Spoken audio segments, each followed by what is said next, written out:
Allah. Alhamdulillahi Rabbil Alamin. Nahmaduhu wa nasta'inuhu wa nastaghfiruh wa na'udhu billah min syururi anfusina wa sayyiati a'malina. Man yahdihillah fala mudilla lah wa man yudlil fala hadiya lah. Ashhadu an la ilaha illallah wahdahu la syarika lah wa ashhadu anna Muhammadan abduhu wa rasuluh. Ya ayyuhalladzina amanu taqullaha haqqa tuqatih wa la tamutunna illa wa antum muslimun. Ya ayyuhan nasu taqu rabbakumul ladzi khalaqakum min nafsin wahidah wa khalaqa minha zawjaha wa batha minhuma rijalan katsiran wa nisaa'a wattaqullaha alladzi tasaaluna bihi wal arham innallaha kana 'alaikum raqiba. Ya ayyuhalladzina amanu taqullaha wa qulu qawlan sadida yuslih lakum a'malakum wa yaghfir lakum dhunubakum wa man yuti'illaha wa rasulahu faqad faza fawzan 'azima. Alhamdulillah, pertama sekali marilah kita rafa'kan setinggi-tinggi kesyukuran terhadap Allah Subhanahu wa taala kerana Allah Subhanahu wa taala masih lagi memberi nikmat iman dan Islam kepada kita. Nikmat yang agung yang bakal menyelamatkan kita dunia dan akhirat. Walaupun apa kedudukan kita, status kita atas dunia ini, jika nikmat iman dan Islam ini dikecapi sehingga akhir nyawa kita, maka kita lebih baik daripada mereka yang berada dalam kemewahan, kesenangan, kehebatan, diangkat, dipuji di mata dunia, tetapi tidak ada nikmat ini. Alhamdulillah, insyaAllah pada hari ini kita akan masuk kisah yang ke-12 daripada hadis 40 ajaib dan ghaib yang sahih daripada Nabi SAW. Kisah yang akan, kalau ia lepah, orang panggil kisah yang menggembirakan, yang menyenangkan hati. Cuma untuk minggu ni kita akan cerita pula perkara-perkara yang akan membimbangkan diri kita, akan menakutkan diri kita mudah-mudahan bagi mereka-mereka yang hatinya hidup.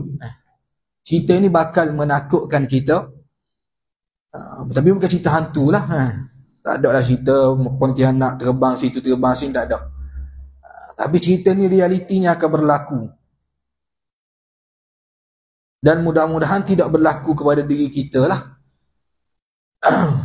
Cerita tentang yang kalau sebelum ni kita duk main kepada akhirat. Akhirat, hari yang kita akan pergi selepas kita dibangkitkan. Selepas kematian, dibangkitkan daripada barzakh, maka itu adalah alam akhirat.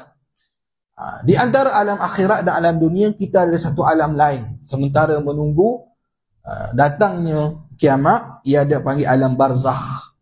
Alam barzakh, barzakh maksud dia apa? Kalau dari segi bahasanya dinding pemisah. Dari segi bahasanya alam yang mana manusia bakal tempuhi apabila dia dicabut nyawanya, dikebumikannya ke dalam tanah, maka disitulah bermula alam barzakh. Dan kebanyakan mazhab akidah yang lain. Contohnya mazhab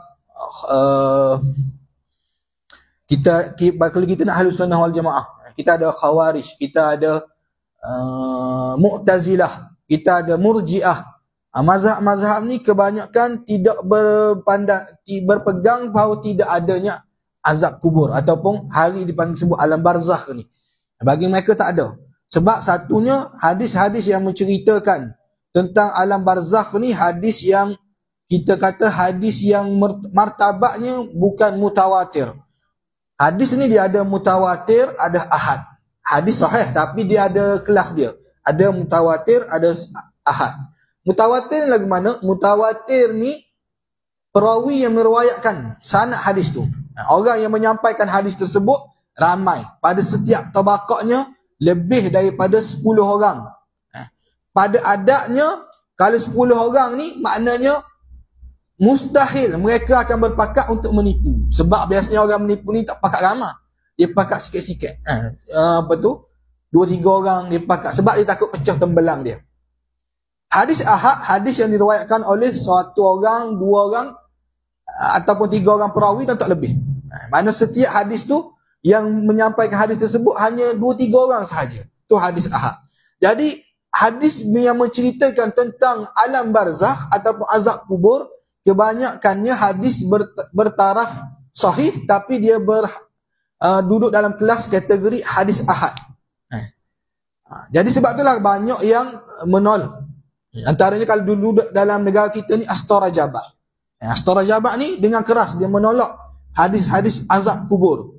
Sebab dia kata hadis ni tidak boleh diterima kerana mungkin ada kesepakatan di kalangan perawi-perawi ni untuk menipu, untuk memalsukan hadis ni.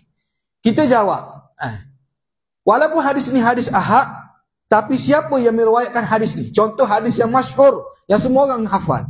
Kalau dia tak pernah menghafal hadis pun, hadis ni dia ingat. Hadis innamal a'malu binniyat. Hadis ni diriwayatkan hanya oleh seorang sahabat saja. Nama apa sahabat tu? Umar radhiyallahu anhu. Bila kata sebut nama Umar radhiyallahu anhu, walaupun dia berkeseorangan, dia tetap sahabat Nabi. Dia adil. Dia bukan jenis penipu. Jadi hadis tersebut memang walaupun seorang sahaja, Umar seorang sahaja yang meriwayatkan hadis ni, dan turun kepada sahabat lain pula, turun kepada tabi'in pula dikenali. Contohnya Hasanul Basri, contohnya Atha' bin Rabah. Tabi'in yang memang dikenali dengan sifat keadilan mereka. Bila mereka menyampaikan perkataan mereka bukan menipu. Mereka mungkin buat silap, tapi bukan sengaja melakukan kesilapan dalam menyampaikan hadis Nabi SAW. Jadi hadis-hadis sebegini yang diriwayatkan oleh sahabat-sahabat yang kibar, sahabat-sahabat yang besar, maka hadis ini sebenarnya tak kisahlah dia diriwayatkan oleh seorang ke 2 orang ke 3 orang, tapi kerana sahabat ni sahabat yang adil dan juga orang yang meriwayatkan daripada sahabat ni juga merupakan perawi ataupun orang-orang yang adil, maka hadisnya boleh diterima walaupun 2 orang 3 orang. Tapi kalau kita duduk 10 orang 20 orang pun belum tentu lagi orang percaya. Kita buat kita ni sebab kita ingatan kita lemah. Kalau mungkin kita ni jenis juruh tapi ingatan kita lemah. Sebagaimana setengah perawi hadis-hadis dhaif, kadang-kadang sebab apa hadis tu dhaif? Sebab perawi tu orang baik, orang juruh, dikenali, orang pergi solat, melaksanakan amal ibadah, amal soleh, tapi kerana dia ni lemah ingatan dia. Itu sikitlah berkenaan ilmu hadis. Jadi hadis yang diriwayatkan oleh yang nak kita baca ni, hadis tentang azab kubur ni, memang taraf hadis ni ada dalam Bukhari dan Muslim, cuma hadis ni bertaraf ahad. Tapi ahad pun boleh diterima. Kalau kita tolak semua hadis yang bertaraf ahad ni, dan maknanya kita tu akan menolak sebahagian besar dalam agama, terutama dalam masalah akidah. Dalam masalah akidah, kepercayaan hari kiamat, azab kubur, kita akan tolak sebahagian besar agama. Sebab tu Al-Imam Bukhari dia berterima hadis-hadis ahad ni. Dia tengok pula siapa dia yang meriwayatkan tu. Kalau nama Farhan memang dulu dia tolak. Tapi kalau kita nama contoh antara perawi hadis Israel bin Jundub. Ada seorang perawi tu nama Israel. Kita sebut dah kan dulu kan, nama Israel ni bukan nama jahat. Israel ni maksud dia hamba Allah. Yang digelar kepada Nabi Ya'qub. Gelaran kepada Nabi Ya'qub alaihissalam. Israel. Cuma orang hari ni tak boleh guna lah, macam ia akan menimbulkan fitnah. Kita nak bubuh nama Israel bin Muhammad Farhan, tak boleh. Sebab dia akan jadi menimbulkan fitnah yang besar di kalangan masyarakat. Mana sokong Zionis ke mana? Dah. Israel itu maksud baik. Sebab tu kita tak boleh doa Allahumma al'unni Israel. Tak boleh. Kita kena doa apa? Allahumma al'unni al-Yahud. Ya Allah laknatlah kaum Yahudi ni. Jangan kita doa laknat Israel. Israel itu maksud baik. Hamba Allah. Hamba Allah tu siapa? Termasuklah kita. Kita ni hamba Allah juga.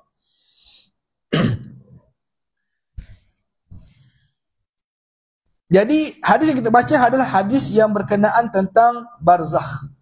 Cuma hadis ni dia masuk dalam kategori mimpi Nabi SAW. Nabi tak tengok secara sedar lah. Nabi tengok dalam mimpi hadis ni. Jadi kita kata bila hadis berkaitan mimpi, Bila mimpi tu mari daripada Nabi SAW, maka kita terima. Mimpi ni dia ada banyak. Kita sebutlah sikit tentang mimpi. Kata Nabi SAW berkenaan mimpi ni,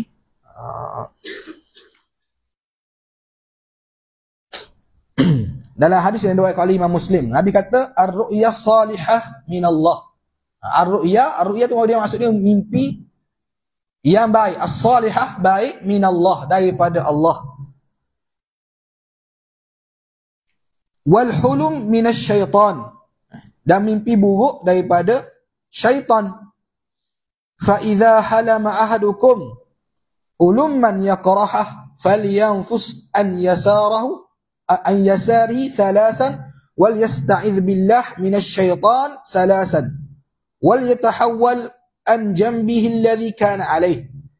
Dan Nabi SAW kata juga, maka jika salah seorang di antara kamu bermimpi buruk yang tidak disukainya, bila mimpi ngeri, mimpi yang tak suka, lagu mana adab dia, lagu mana cara dia kita nak menghadapi mimpi tersebut. Hendaklah dia meludah ke kiri. Ke kiri dia sebanyak 3 kali. Ludah lagu mana? Ludah keluar liur ke? Ludah syarak. Dengan syarak gitu. Tak keluar lah macam keluar angin. 3 kali. Lepas tu sebut apa? A'udzubillah minasyaitanir rajim. Ni adab dia kalau kita mimpi buruk. Kalau kita mimpi baik lagu mana? Sama sekali adabnya bila mimpi baik, benda baik ni, adab dia tak boleh bercerita kepada orang, semua orang, kecuali kepada orang yang benar-benar kita percaya. Jangan duk cerita belakang ni, buat live TikTok ni. Cerita, saya semalam mimpi gini. Kita tak tahu di kalangan orang yang mendengar mimpi kita tersebut, ada orang yang cemburu dengan kita. Ada orang yang tak puas hati dengan kita. Bila dia mari perasaan cemburu, dengki, tak puas hati, dia akan doakan keburukan atas apa mimpi kita tadi. Contoh kita mimpi, semalam saya bermimpi saya menjadi orang kaya dalam masa 2 tahun lagi. Contoh. Orang yang tak sedap suka dengar, dia akan doa buruk pula pada kita. Aku agak 2 tahun lagi mampu. Contoh dia kata. Jadi bila dia kata begitu, dia akan ramai orang yang mendoakan buruk kepada kita, maka dia akan menggagalkan ataupun tidak berjayalah orang panggil cita-cita kita tadi tu. Mimpi tadi, lagu mana ada bila mimpi baik, sama tak boleh cerita ke orang semua orang. Yang kedua, kita kena bersyukur pada mimpi tersebut sebab dia telah, bila orang mimpi ni, mimpi dia selesa, dia akan tidur dengan tenang, dia akan paginya akan bersemangat, bermotivasi. Yang seterusnya, lagu mana caranya? Kita doa pada Allah, ya Allah, mudah-mudahan mimpi baik yang aku telah mimpi tadi engkau makbulkan. Tu cara dia. Ada ulama suruh bangun solat hajat pula, minta supaya makbulkan. Terserahlah, tak ada masalah. Cuma yang penting doa. Ya Allah, jadikanlah mimpi baik yang aku mimpi tadi sebagai kebaikan, sebagai tercapainya apa yang telah aku mimpi tadi dalam kehidupan aku. Contoh, kalau mimpi buruk, Nabi ajar ludah ke kiri lah. Dan sama juga tak boleh cerita pada siapa pun. Hak ni langsung tak boleh cerita pada sesiapa pun. Lepas tu kita kata, kita nak dengar ni mimpi Nabi SAW. Mimpi Nabi ni wahyu. Lain. Mimpi Nabi, sebab tu Nabi cerita. Sebab dia adalah berbentuk wahyu. Kalau Nabi tak cerita, Nabi telah khianat kepada wahyu amanah yang telah diberi oleh Allah. Jadi jangan sama mimpi kita dengan mimpi Nabi. Jadi mimpi buruk, cukuplah kita mendiamkan diri. Tak perlu cerita pada siapa-siapa. Takut sangat. Contohlah, mimpi kena penggal kepala. Tak payah cerita. Kecuali mimpi tu berulang kali. Hari ni mimpi, esok mimpi, lusa mimpi. Itu mungkin ada petanda daripada Allah Subhanahu Wa Taala. Sama ada dia bentuk disihir. Allah Subhanahu tunjuk bahawa mu telah disihir. Carilah, usahalah, ruqyah lah. Ataupun ada alamat-alamat yang Allah Ta'ala nak beri sebagai ilham kepada kita. Bila dah berulang banyak kali, kita cari orang yang boleh rasa dia ni alim, dia ni boleh takbir mimpi. Saya cari saya lah, saya bukan alim. Saya sebut dulu lagi. Mungkin lepas ni, start nak cerita mimpi. Tak payah. Saya cari orang lain. Yang boleh takbir mimpi. Kita rasa dia boleh takbir mimpi kita. Bila mimpi tu berulang kali. Kalau sekali, Dia hanya mainan syaitan saja. Syaitan nak panggil, nak kacau tidur kita dan sebagainya. Sebab itulah kita bila bangun, isyarat ludah ke kiri. Apa hikmah isyarat ludah ke kiri ni? Ibarat kita tidak menerima benda tu daripada syaitan, dan kita sebut a'udzubillahi minasyaitonir rajim.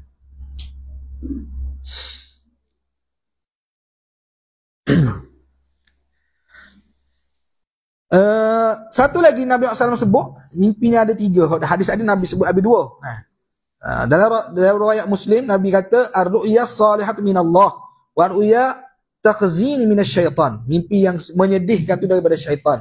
Dan yang ketiga, wa ru'ya mimma yuhaddithul mar'u nafsahu. Dan mimpi yang datang daripada bisikan diri sendiri. Bagaimana tu? Contoh dia ni bercita-cita sangat nak kahwin dengan perempuan ni. Contohlah, adalah siapa dia tak tahulah mimpi sangat nak kahwin, duduk siapa orang panggil makan pun nampak muka perempuan tu, mandi pun nampak muka perempuan tu, contohlah. Tengok cermin pun tak nampak muka dia dah, nampak perempuan tu, contoh. Siapa kerana dia angau sangat, dia bawa dalam tidur kita. Bawa dalam tidur kita. Bawa dalam tidur tu tak ada benda, itu hanya kerana bisikan diri kita sendiri. Kita sendiri yang terlampau taksub, obses kepada benda tersebut, maka bawa kepada mimpi kita. Sama jugalah kalau kita takut sangat pada sesuatu.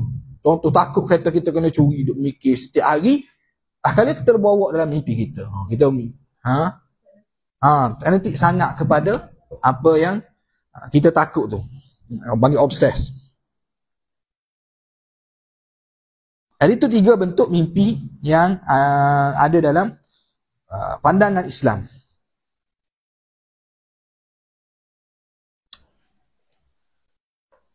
Lepas tu antara bentuk cara bila kita mimpi buruk ni, selain meludah ke kiri, contoh kita tidur lagi, tiba-tiba mimpi tu buruk lagi, masih lagi bermimpi pada waktu yang sama. Contoh tadi kita buat dah ludah ke kiri, tiba-tiba bila tidur tu mimpi lagi. Okey, kita alih tempat tidur. Kita beralih tempat tidur, tambah-tambah. Kalau contoh kita tinggal rumah lama, rumah lama mungkin kita basuh tadi kita tak baca bismillah ke, ataupun lama dah kita tak baca Quran rumah kita ke, contoh. Mungkin ada jin yang sedang tidur di situ. Jadi kita terpaksa lah alih. Lah sehari tu. Lepas tu esok, lagu mana cara adabnya? Bila kita masuk tempat tidur ni, Nabi SAW suruh kebas.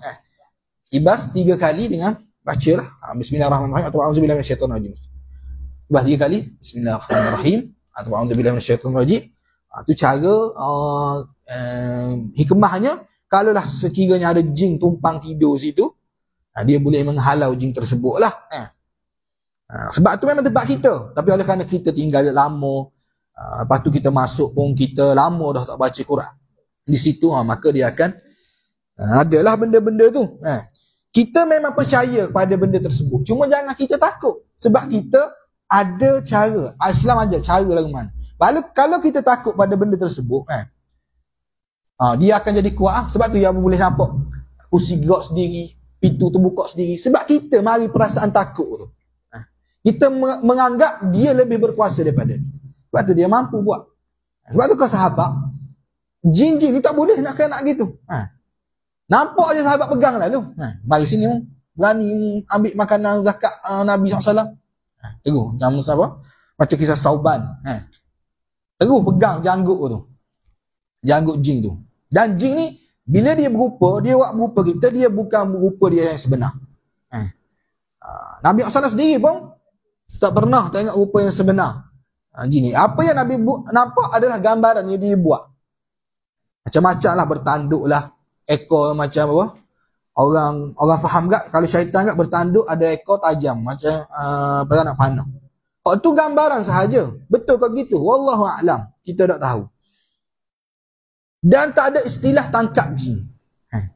Nabi SAW pernah dalam satu riwayat, Nabi tengok seekor syaitan, iblis yang sedang mengganggu orang dalam solat. Nabi nampak.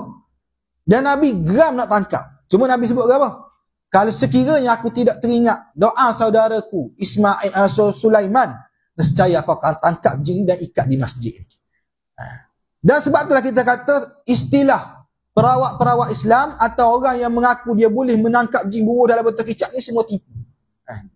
Sebab Nabi sendiri tidak dibenarkan. Bukan tidak benar. Nabi teringat doa Nabi Sulaiman. Apa doa Nabi Sulaiman? Nabi Sulaiman doa supaya Allah Subhanahu Wa Taala berikan kekuasaan kepada dia yang tidak ada pada sebelumnya dan selepasnya. Dan Nabi Sulaiman ni, apa dia kelebihan dia? Kekuasaan dia, dia boleh atur jin. Jin tu duduk bawah dia. Dia boleh pegang, boleh tangkap, boleh belasah jin tu. Tapi Nabi SAW tak buat kerana teringat kepada doa Nabi Sulaiman. Tapi tiba-tiba ada orang ini, saya sembelih dah jin tadi. Padahal tu motor tipu je lah ke. Ustaz, saya nampak botol tu berasak, masuk asap dalam tu. Kena jin tu isap vape lah, harus sembuh dalam tu. Jangan mudah percaya, jangan mudah tertipu. Kita tengok nas dulu. Benda-benda gaib ni kita tak nampak. Dan cara mana, lagu mana kita nak buat? Tengok nas. Lepas tu lagu mana nak halau dia kalau tak boleh tangkap, Ustaz? Halau. Dan kita sediakan pendinding sebagaimana Nabi SAW ajar kepada kita. Sediakan pendinding, bacaan zikir pagi, zikir petang.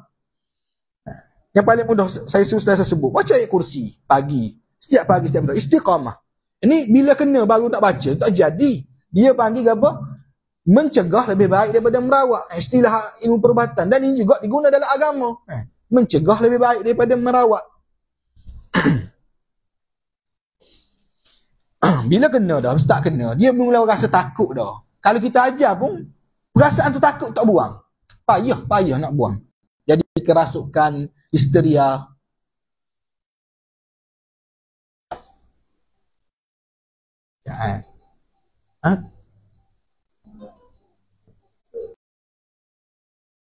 Mana?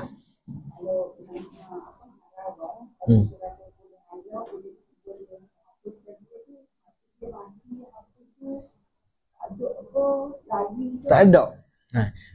Kita tak boleh bunuh jin sebab jin ni sama macam kita. Kalau kita bunuh jin, dia akan akan dipertanggungjawabkan juga di hadapan Allah.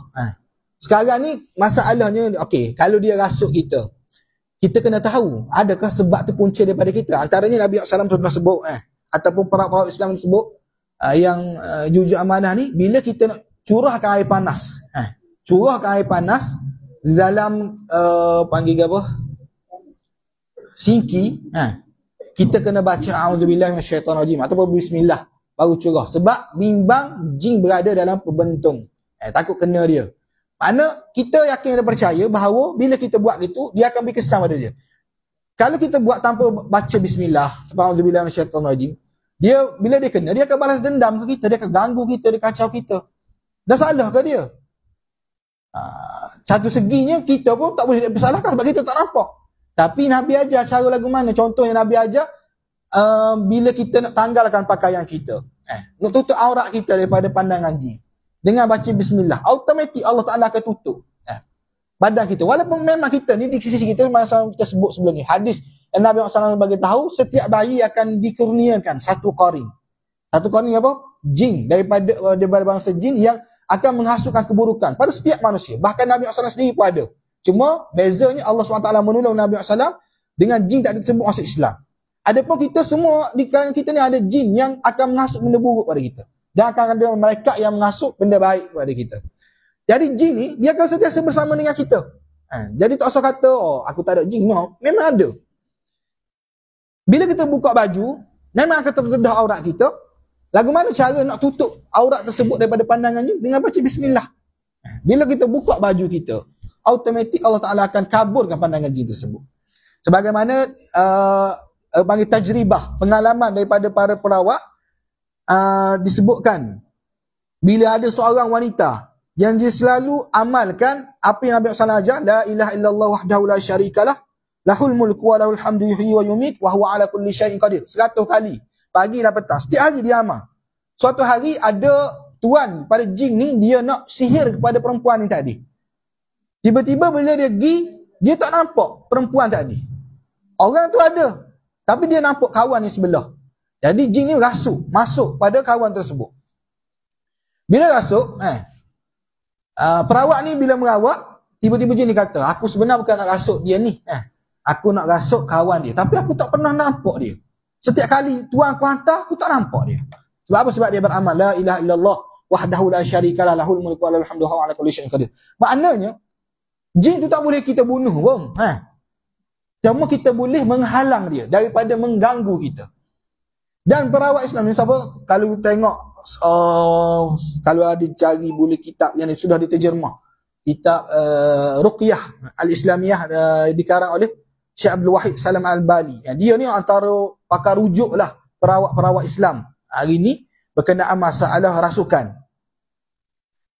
Masalah rasukan, bukan masalah diabetes, darah tinggi, sakit jantung. Orang hari ni guna hak tu sebagai hak tu ruqyah boleh, tapi spesifik nak pergi cek masalah gapo jatuh itu, kita kena pergi jumpa doktor juga. Buat baca tu kita pun boleh buat, baca sendiri. Jadi saya nak bagi tahu dia bila jin tu bagi tahu, dia kata aku asalnya tuan aku hantar nak rasuk kepada perempuan ni, ganggu perempuan, tapi aku tak jumpa dia. Mana jin tu tak boleh lah kali jin tu ganggu orang lain, sebab bosan ni tuan dia atas mu rabut aku hari-hari atas apa, aku rasuklah dia ni. Rasuk tu apa tujuan? Nak suruh ganggu mental kawan tu lah. Tapi Syekh Abdul Wahid Salam Bali, dan jin ni kita tak boleh percaya cakap dia. Contohlah bila kita kena rasuk, dia pun cerita saya ni datang daripada zaman Nabi Sulaiman. Tak percaya? Jangan percaya, dia nipu je tu. Tapi kalau ada perkataan dia yang sama dengan nas, sama dengan Quran dan hadis, maka kita kata betul lah. Sabda Nabi ni betul. Contoh dalam Nabi ajar, la ilaha illallah wahdahu la syarikalah lahul mulk wa lahul hamd yuhyi wa yumiitu wa huwa ala kulli syai'in qadir. 100 kali pagi, 100 kali petang, maka dia tidak akan dinampaki ataupun tidak akan diganggu langsung oleh jin. Maknanya tak ada ajaran Nabi SAW suruh ajar bacaan untuk bunuh jin, tak ada. Tak ada. Jadi sekadar kita untuk melindungi diri kita. Sebab kita nak bunuh, kita kena tahu sebab. Sebab apa dia kacau kita, sebab apa dia ganggu kita. Mana boleh bunuh suka-suka hati. Jadi sekadar untuk melindungi diri kita supaya tidak diganggu. Jelas tak? Ke tak jelas lagi? Boleh? Jelas? Baca ayat tu ditakut. Ingat gini, kalau dia tengah rasuk, kita baca, tak jadi. Saya mesti sebut, kita buat peniding siap-siap. Sebab jin ni, dia ni taklif, ditaklifkan oleh Allah juga. Maknanya Allah Ta'ala, wa ma khalaqtul jin wal is illa liya'budun. Tidak aku jadikan jin dan juga manusia untuk mereka beribadah pada aku. Maknanya, jin boleh baca Quran tak? Boleh lah. Tapi apa dia tak boleh nak ganggu kita? Sebab dia kita baca sebagai pelindung diri. Tapi kalau masa kena rasuh, kita baca ayat kursi, Allahu la ilaha illallah hayyul qayyum, saja nak baca. Dia berkata, salah tajwid tu. Baris tu bukan baris lah. Ada tak kes gini? Ada. Dia pula siap betul kalau tu. Awak baca salah tu. Sebab dia pun ditaklifkan juga. Tengok dalam surah jin, bagaimana Nabi SAW mendakwah jin. Dia juga ditaklifkan untuk beribadah kepada Allah. Tiba-tiba dia tak boleh baca Quran, jadi tak. Kita baca, yang ruqyah yang orang buat ni, hak jin nakal ni, jin hak suka khianat ni, syaitan lah kita kata, jin ni syaitan lah, yang hak khianat manusia ni biasa digelar syaitan. Syaitan ni bukan makhluk yang lain. Syaitan ni dia panggil apa? Pekerjaan dia. Sebab tu iblis tu nama jin tersebut, iblis. Azazil ni tak ada riwayat. Dalam Quran hadis tak ada. Ada yang ada pada riwayat Israiliyat. Kitab-kitab orang Yahudi. Adalah nama Azazil tu. Iblis ni nama jin. Jin ni bila dia disebut dalam surah Al-Baqarah kan, bagaimana bila dia ingkar pada perintah Allah, maka dia digelar syaitan. Dan mana-mana jin yang menghasut manusia, ajak manusia kepada benda buruk ataupun buat jahat atas muka bumi ni, dia akan digelar syaitan. Sebab tu dalam manusia juga digelar syaitan. Kita tengok dalam surah An-Nas. Qul a'udzu birabbin nas, malikin nas, ilahin nas, min syarril waswasil khannas, alladzi yuwaswisu fi sudurin nas minal jinnati wan nas. Allah Subhanahu wa taala sebut dalam Quran, minta kita berlindung daripada apa? Min syarril waswasil khannas, daripada bisikan-bisikan orang yang menghasut. Minal alladzi yuwaswisu fi sudurin nas minal jin. Orang mana yang menghasut beri hasutan ni, minal jin nati wan nas, daripada kalangan jin dan juga manusia. Minta berlindung pada syaitan daripada kalangan jin dan juga manusia. Manusia-manusia yang mengajak manusia lain ke arah kejahatan, dia juga digelar sebagai syaitan. Syaitan manusia lah. Cuma bila kita sebut a'udzubillahi minasyaitonirrajim, Makna syaitan tu syaitan berbentuk yang jin lah. Sebab apa? Sebab dia kita tak nampak. Kita tak boleh nak awal. Kalau syaitan manusia ajak kita, jom kita pergi curi. Ni menampak ni ke apa? Kita boleh buat gitu lalu. Tapi kalau jin ni, syaitan yang berbentuk jin ni, kata, pergi mak saya bangun, semayang. Awal lagi. Kita nak lawan mana? Tak boleh. Melainkan dengan isti'azah yang telah diajar oleh Nabi kita SAW. A'udzubillahi minasyaitanirrajim. Contoh. Jadi syaitan tak takut, jin ni tak takut pada ayat Quran. Cuma sebab apa cara kita nak merawat dia keluar daripada kita baca ayat Quran? Sebab ayat Quran ni telah dikhususkan. Contoh ayat kursi tadi, nak baca dengan betul, dan orang hok baca tu pun ikhlas, dan orang hok baca tu juga dia kena betul akidah awal ni. Contohnya bila dia baca, dia keluarkan jin tersebut, dia kata, awak sebab apa awak tahu tak sebab apa awak dirasa? Pertama sekali, bila awak dirasa sebab pegangan akidah awak kepada Allah tak kuat, tak kemah. Awak ada perasaan takut kepada makhluk. Contoh kita sebut. Takut ke singa ke? Tak. Takut pada benda-benda gaib. Benda gaib yang kita perlu takut hanya Allah. Benda yang tak nampak ni, Allah sahaja. Ada pun benda yang nampak macam singa. Contoh singa mari. Saya tak takut singa. Tu tak betul.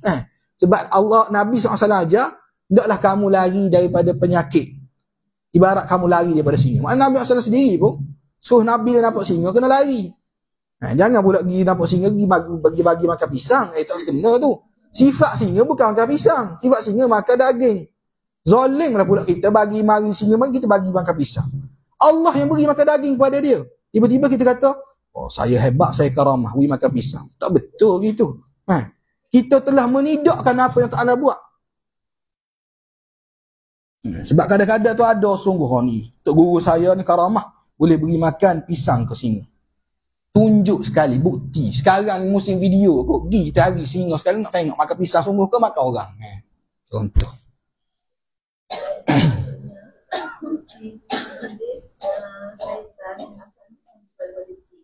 Ya, iblis tu maksud dia daripada kalangan jin. Nama dia apa? Iblis. Dan dia digelar syaitan bila? Bila dia bermaksiat pada Allah. Bila dia tak taat perintah Allah. Dia digelar syaitan. Jin sama macam kita lah. Betul. Dan iblis ni, jin yang bernama iblis ni, dia memang jin yang paling warak pada waktu tu. Paling abid. Sebab itulah dia boleh dapat tempat di sana. Bersama dengan malaikat. Dan sebab apa dia lebih tinggi pada malaikat pada tu? Sebab jin ni sama macam kita, dia ada nafsu. Malaikat ni tak ada nafsu. Malaikat suruh sujud lah. Rukuk lah. Tapi oleh kerana jin dan manusia, dia ada nafsu. Sebab itulah dia lebih mulia daripada malaikat. Kerana dia dapat menundukkan nafsu tu tak perintah Allah. Tapi oleh kerana kesombongan dia, maka Allah Ta'ala gelarkan syaitan. Syaitan kepada mereka ni dan dihalau keluar daripada syurga. Iblis itulah makhluk jin yang taat pada peringkat pada awalnya. Dia satu makhluk yang memang dia taat kepada perintah Allah. Nama dia iblis. Bila dia dan dia dikekalkan nyawa dia. Ni satu-satunya makhluk yang dikekalkan sehingga akhir kiamatnya. Nama dia iblis. Dialah ketua kepada syaitan. Dialah yang akan mendengar laporan-laporan daripada syaitan-syaitan yang telah ditrain ni. Contoh, dalam hadis riwayat Muslim, Nabi SAW bagi tahu sesungguhnya istana iblis ni berada di lautan, di tengah lautan. Hadis tak baca lagi ni. 10. Istana iblis berada di tengah lautan. Jadi tak pelik lah kalau ada orang diganggu tengah-tengah laut, tengah apa semua tu tak pelik. Sebab memang istana dia di tengah lautan. Lautan mana? Wallahu'alam lah.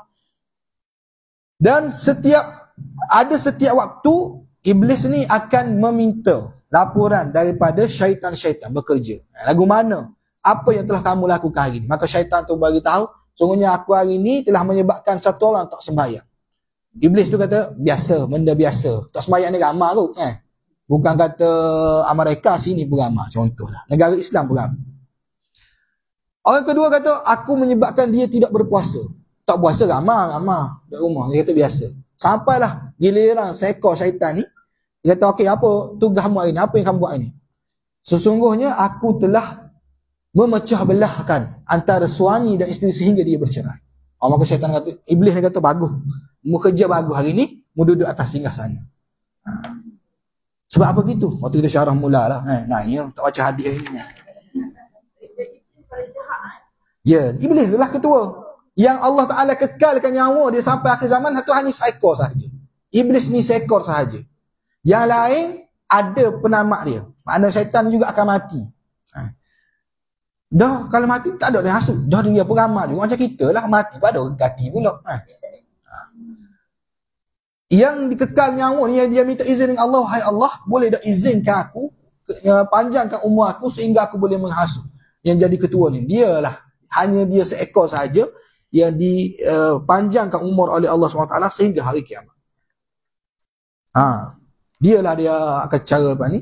Dan saya teringat Haji cerita, dia kata syaitan ni pernah, iblis ni pernah mengisytiharkan untuk taubat. Haji cerita minggu lepas. Saya cek, ada dalam kitab tafsir Ibn Katsir, cuma Ibn Katsir sendiri, Al-Imam Ibn Katsir sendiri kritik riwayat ni yang mengatakan bahawa cerita ni terdapat dalam riwayat Israiliyat. Tapi Ibn Katsir letaklah dalam kitab dia. Dia panggil metod Ibn Katsir ni, dia akan bawa semua cerita masuk dalam kitab tafsir dia, lepas tu dia akan kritik. Kadang-kadang orang baca kitab tafsir Ibn Katsir, dia baca tak sempat habis, dia terus sampai kepada orang. Sedangkan kita tengok dulu kritikan Ibn Katsir tentang riwayat ni. Sebenarnya tidak ada riwayat yang mengatakan bahawa iblis pernah untuk bertaubat. Tak ada. Cerita tu tidak sahih. Memang ada dalam Ibn Katsir, tapi Ibn Katsir kata cerita ini diriwayatkan oleh kitab-kitab Israiliyat. Lagu mana Nabi ajar kita untuk berdepan dengan riwayat Israiliyat ni? Nabi kata, jangan kamu betul benarkan dan jangan kamu salahkan. Kecuali apa yang bertentangan dengan Quran dan hadis, dan juga bertentangan dengan apa yang bertentangan ataupun tidak bertentangan. Contoh, kalau contoh nama Balqis. Nama Balqis kalau kita tengok dalam Quran tak ada. Tapi biasa terjemah akan tulis dalam Quran tu Balqis, puteri Balqis. Kisah dengan Nabi Sulaiman tu. Tapi lagu mana ulama kita berinteraksi dengan Balqis ni? Tidak ada masalah. Sebab satunya tidak ada dalam Quran dan hadis, tapi dia boleh buat penyedap cerita. Sebab dia tak akan mengganggu keimanan kita. Sekadar nak sedap cerita. Tapi kalau berkaitan yang boleh mengganggu gugat keimanan kita. Contoh tentang Raja Sulaiman, apa ni? Nabi Sulaiman pernah contoh berzina tu. Tu tak boleh. Sebab itu akan merosakkan image Nabi tadi.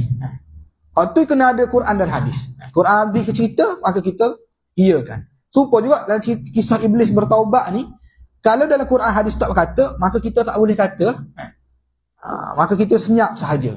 Adakah salah? Kita kata salah lah, sebab dia kita menyebabkan seolah-olah mengatakan bahawa iblis ni adalah makhluk yang pernah nak bertaubat kepada Allah. Ya, sedangkan dia diisytihar sebagai makhluk yang dilaknat oleh Allah sampai bila-bila.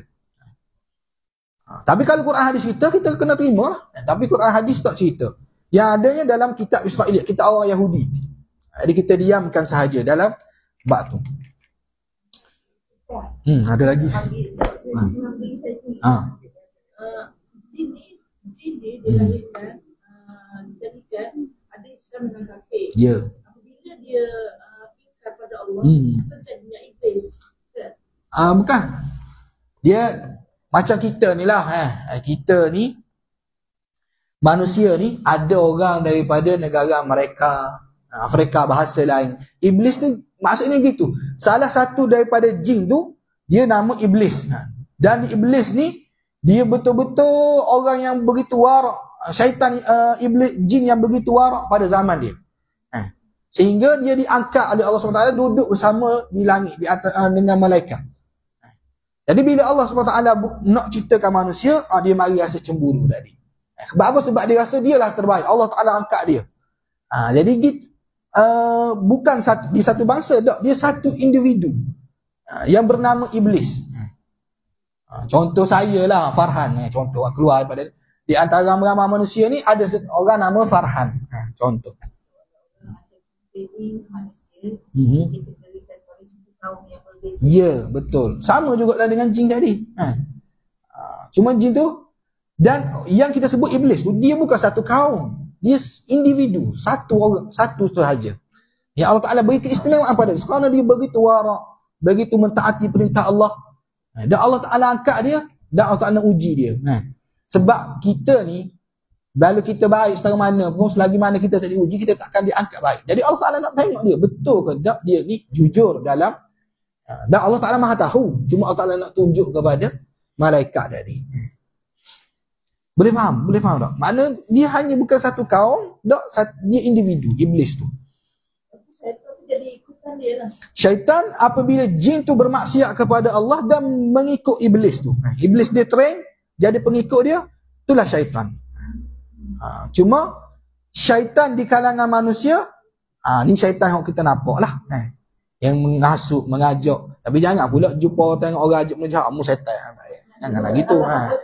Walaupun dalam Quran Allah Ta'ala sebut jelas, min syarril waswasil khannas alladhi yuwaswisu fi sudurin nas minal jinnati wan nas. Daripada jin dan juga manusia, minal jinnati wan nas. Kalau kategori hasutan yang macam mana Ustaz kita tugas dia? Hasutan macam mana? Antara jin, iblis dengan syaitan. Okey, saya kita sebut syaitan ni dia adalah orang panggil bidang tugas dia. Contoh kalau manusia, dia kerja apa? Sebagai polis, bomber, pengajar. Itulah maknanya jin yang melaksanakan apa yang disuruh oleh iblis, maka automatik dia dipanggil syaitan. Bila kita sebut a'udzubillahi minasyaitonir rajim, yang berkesan ni pada siapa? Berkesan kepada syaitan, orang jin-jin yang jahat ni. Sebab itulah kita kata bulan Ramadan masih lagi berlaku panggil apa? Histeria. Masih lagi berlaku rasukan. Sebab apa? Sebab mungkin ni daripada jin-jin yang nakal. Dia bukannya kerjaan nak menghasut, nak ajak manusia berjahat. Tak. Yang ditangkap adalah jin-jin yang betul-betul jahat. Yang memang mengajak, yang cita-cita matlamat dia, nak suruh dia bersama dengan dia dalam neraka. Teruk pun ni dia tahu dia akan masuk neraka. Dan dia tak mampu lawan pun. Iblis ni tahu. Dia pernah duduk dalam syurga. Dia tahu lagu mana nikmatnya syurga. Tapi kerana perasaan cemburu, dia sanggup usaha untuk bersama-sama dia dalam neraka. Begitulah syaitan-syaitan yang ikut dia ni, kita kata tak cerdik lah, tak ada akal. Kalau bahasa kasarnya bodoh lah. Dah tahu dah dia tak mampu nak lawan Allah Subhanahu Wa Taala. Dia tak mampu hadapi api neraka tu. Walaupun dia dibuat daripada api. Contoh macam kita lah. Okey, saya buat daripada tanah. Itu tak apa muka kita sakit macam tu lah. Begitu juga lah syaitan. Walaupun dia dibuat daripada api, dia tetap sakit kena dengan api. Sebab itulah yang kata-kata curah air panas tu, syaitan bakal rasa sakit. Iblis bakal rasa sakit. Jin tu bakal rasa sakit. Sebab cuma kelebihan dia, kita tak nampak dia. Tu je kelebihan dia. Jadi dia yang menghasut ni, yang buat jahat ni, tu yang terkesan pada ayat-ayat Al-Quran yang kita baca, ayat-ayat Quran yang Nabi SAW ajar lagu mana menghadapi rasukan, lagu mana kita nak melindungi diri kita. Tu yang terkesan.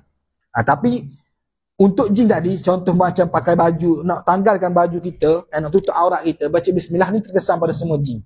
Sebab jin ni duduk bersama kita. Kita pun tahu kadang-kadang kita buat rumah dekat kampung dia ke, contoh. Tapi dia tak akan mengganggu. Contohlah kalau tertindih atas kampung dia sekali pun, dia tak mengganggu. Dia jadi alam lain. Tapi dia boleh tengok kita tak? Boleh ya. Tidak ada masalah. Sebab kita bukan makhluk ghaib. Dia akan nampak kita. Itulah orang kata, saya pernah masuk perkampungan rumah bunia, ada kereta sagar lah apa. Itu semua gambaran yang dia nak rosakkan, nak larikan kita pada matlamat utama. Kadang-kadang orang suka cakap benda-benda jiwa orang bunia ke apa semua. Dia lupa bahawa dia ada tugas utama lagi yang dia kena buat. Nak kena belajar lagu mana zikir-zikir Nabi, lagu mana baca betul Quran molek, lagu mana nak betul semayang molek. Tapi oleh kerana dia suka pada benda-benda gaib gitu, pernah masuk alam jin lah, pernah masuk alam bunian, dia hari-hari duk cakap benda ni. Ni semua kerjaan syaitan lah. Dia nak ganggu gugak ni. Gitu. Sehinggalah ada cerita siapa, oh bunyan ni adalah makhluk lain, sedangkan Allah Ta'ala sebut saja wa ma khalaqtul jin wal ins illa liya'budun. Tiba-tiba bercakap orang bunyan ni satu makhluk lain. Tak betul, bunyan ni jin lah. Orang bunyan tu jin, cuma dia buat seolah-olah dia tu macam makhluk yang dinamakan bunyan, yang muka macam kita tapi tak makan tak minum. Tak sedap lah duduk dalam dunia ni, tak makan tak minum, mana sedap. Malaikat je tak makan tak minum. Sebab itulah ada tu guru ustaz yang cakap gini, bila tegur tak dengar, bila jabat agama panggil barulah tarik, buat video mohon maaf. Tapi lepas tu cerita balik. Sebab matlamat dia benda tu, cerita karut benda, suka pada benda-benda gitu. Dia panggil kusas. Orang yang suka menyampaikan satu-satu cerita, menyebabkan orang tu tarik. Orang bila benda pelik ni, benda yang gaib, yang orang tak nampak, orang suka dengar. Sebab dia sendiri tak boleh merasai benda tu. Padahal walaupun benda tu hakikatnya rekaan.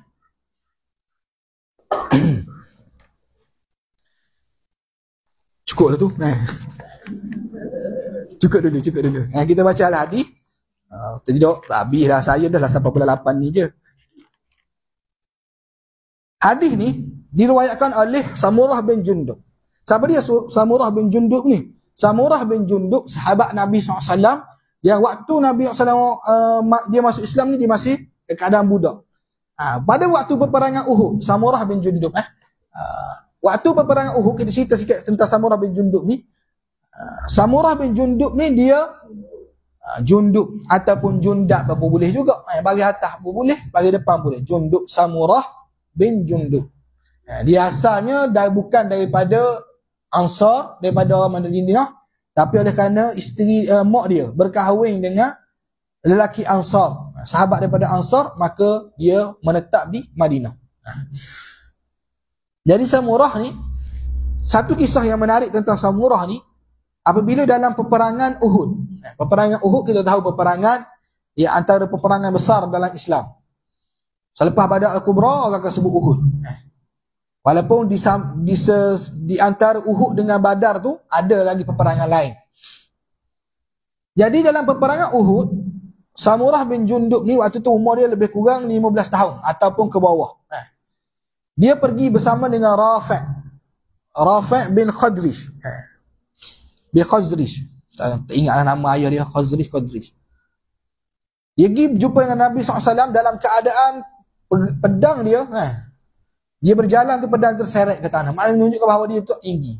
Bahkan dia berjalan waktu tu nak suruh nampak tinggi dengan orang panggil jinjing lah.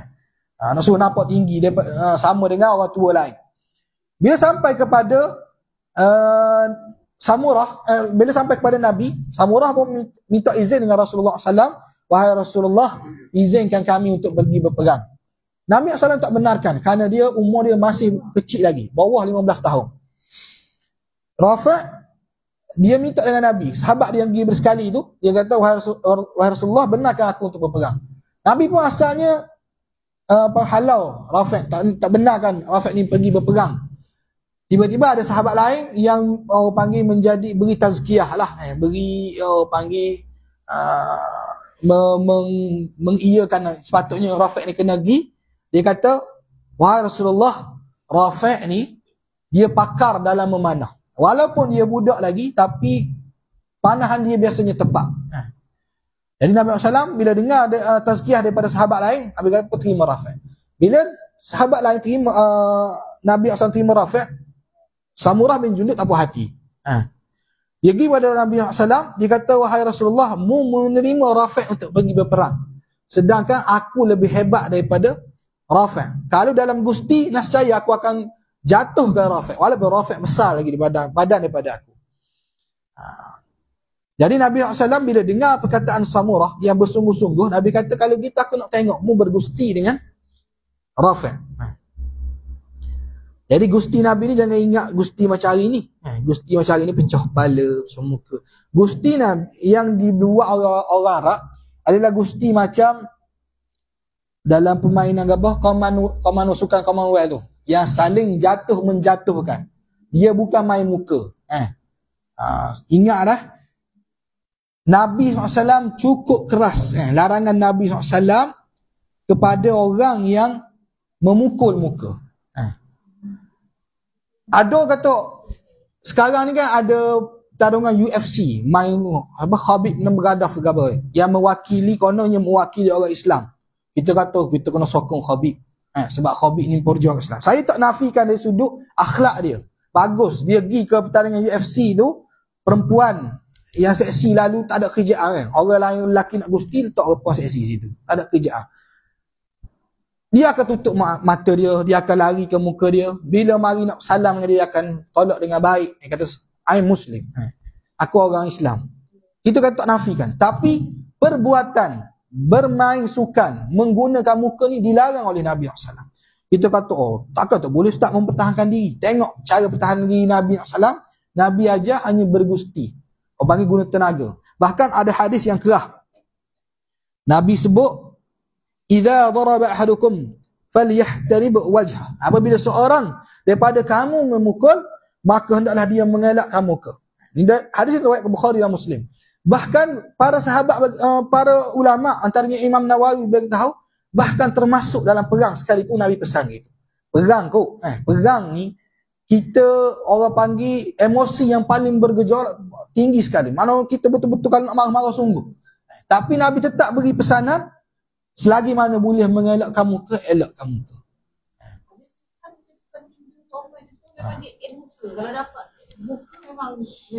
Memang. Dan poin di situ maknanya tu bukan daripada Islam, betul tak?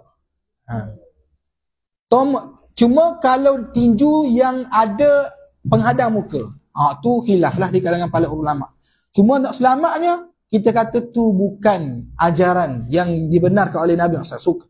Kerana semata-mata sukan. Kalau lah dalam perang pun Nabi larang, ni sebab sukan. Kerana nak angkat negara, nak dapat duit, lagilah tak boleh. Kita kata, dok, kita kena belajar pertahankan diri, Ustaz. Dah. Tengok Hamzah, siapa? Sayyidul Syuhada, ketua bagi para syuhada. Ada tak riwayat yang mengatakan dia training siapa, lebam-lebam muka? Tak ada cerita. Yang dia buat apa? Ajar tarian cara berperang pedang, manah, lepas tu berkuda, nak latih stamina. Berlari pun ada, nak latih stamina. Tapi berlatih sampai lebam muka tak ada. Tak ada riwayat. Tapi dia adalah Sayyidul Syuhada, ketua bagi para syuhada. Orang kenang dia. Kita peminat tengok tu, tapi tu bukan Islam aja. Kita terima hakikat. Apabila Islam kata tak boleh, kita pun tak boleh, walaupun kita minat, walaupun kita suka. Apatah lagi kerana nak mendidik, cikgu-cikgu sekolah nak mendidik anak-anak murid, tapa muka anak murid. Boleh ke? Tak boleh. Ayah ibu nak didik anak-anak, konon nak suruh anak jadi baik, dengan kata tapa muka, tak boleh. Nescaya takkan jadi baik. Apa-apa yang kita buat tidak mengikut ajaran yang diajar oleh Nabi SAW, tak akan berjaya. Nak ajar isteri, nak didik isteri, tanpa muka isteri, haram hukum dia.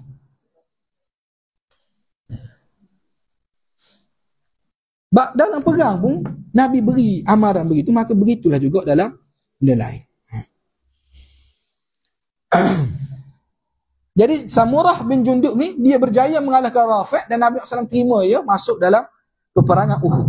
Walaupun umur dia muda, semangat dia.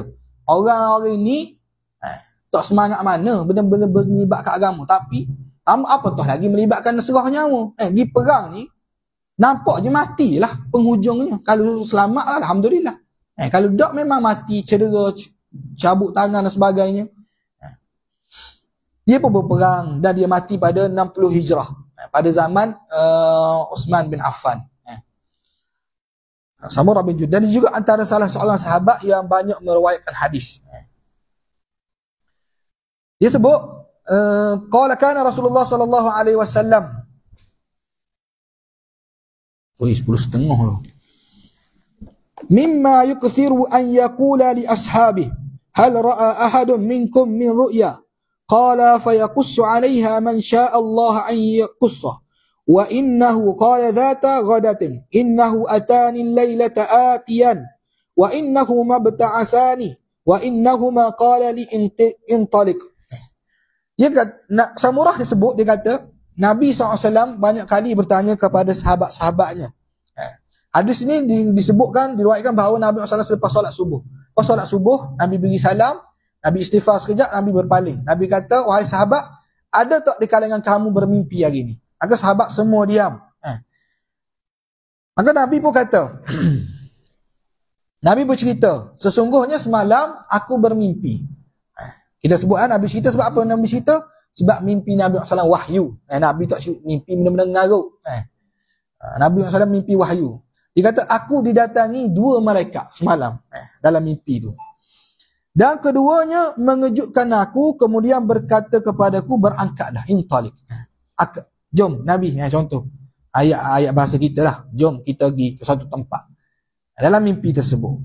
Maknanya, peristiwa ni berlaku dalam mimpi Nabi. Tapi peristiwa ni berlaku di mana? Di barzakh. Sebab tajuk ni, nikmat di barzakh. Barzakh ni, kita kata, alam selepas kita mati. Walaupun orang tu mati tidak dikuburkan, mati dalam laut. Jadi, tulang belulang tu dalam laut tu. Dia tetap akan masuki alam barzakh walaupun tidak dikuburkan sebagaimana manusia biasa.